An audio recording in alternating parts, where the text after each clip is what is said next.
A tiny solid with a moment of inertia of 2 over 5 mr squared rose without slipping on the inside of a hemisphere as shown. Ignore friction. If the ball is released at point A, how fast is it moving as it passes point B and also point C? So let's get to start with how fast will it be moving by the time it gets to pass point B. So how do we work that one out? Well, we need to know here that we are not talking about friction. And so when something gets to row either on an incline or on anything, as long as it gets to row, energy is always conserved. So at this point, since it has been released, it only has potential energy because of the height at which it has been raised. This very height here, which is equal to this height here.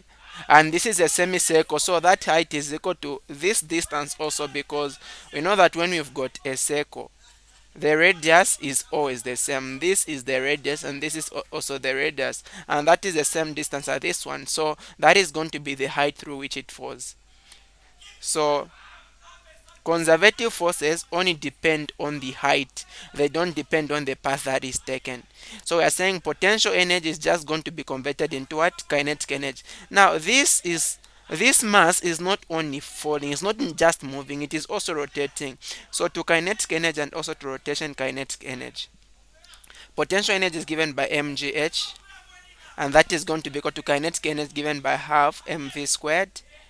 Rotation kinetic energy given by half moment of inertia angular velocity squared, and that gives us mgh being equal to half mv squared plus 1 over 2. The moment of inertia, we've seen what it is given by. That is given by 2 over 5 mr squared. Angular speed can be given by linear speed over radius, but because that is squared, we are going to square both of these terms. So from here we can see that mass is common in everything here, so mass will be able to cancel out.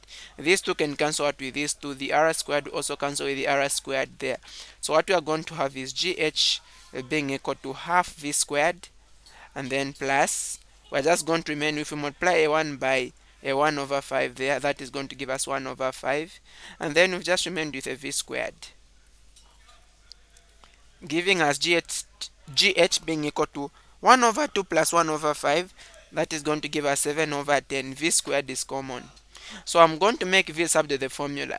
So I'm going to multiply both sides by the reciprocal of this term, which is here, so that I just remain with v squared. So I multiply everything by 10 over 7, and then we are going to remain with v squared. So to remain with v, I'm going to square root both sides, so that will be the square root of, if I multiply this term by this term, that is going to give us 10 over 7 gh. Therefore, to be able to find the speed at b, we'll just get to put in the height at b.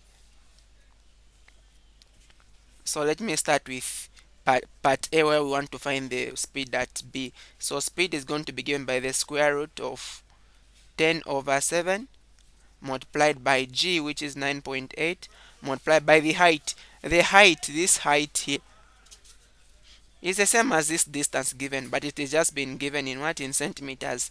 Divide by 100, that is going to be 0.5.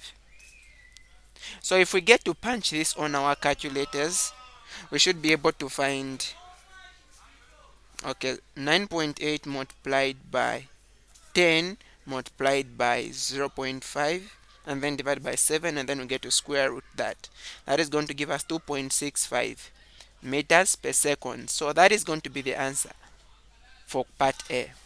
Now to be able to find part B, we want to find the speed as the ball gets to go past point C. So we need to find also the height from this fixed point here. So what we want to find is this. Okay, like that. We want to find how high is it from where we released it from. Because this is a conservative force, it just depends on the height. It doesn't depend on the distance traveled. So if we can see, we want this height, which is the adjacent to this angle, and then we've been given the hypotenuse. So we know that cos theta and this case is 40 because 40 is given by adjacent. The adjacent is the same height that we want over the hypotenuse. Hypotenuse is this portion, which is 0 0.5 in meters since it's given in centimeters. So height is going to be 0 0.5 cos 40, and therefore height is going to give us 0.383.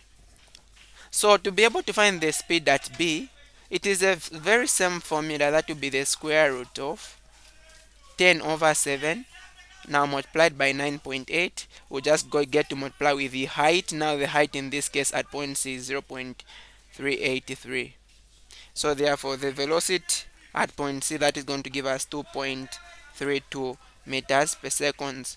So we see that the further the points are away from each other, the faster it will be moving at that point. So the speed doesn't depend on the distance, the horizontal distance traveled, but depends on the vertical distance, which is the height. Well, thank you so much for watching the video. Enjoy your day.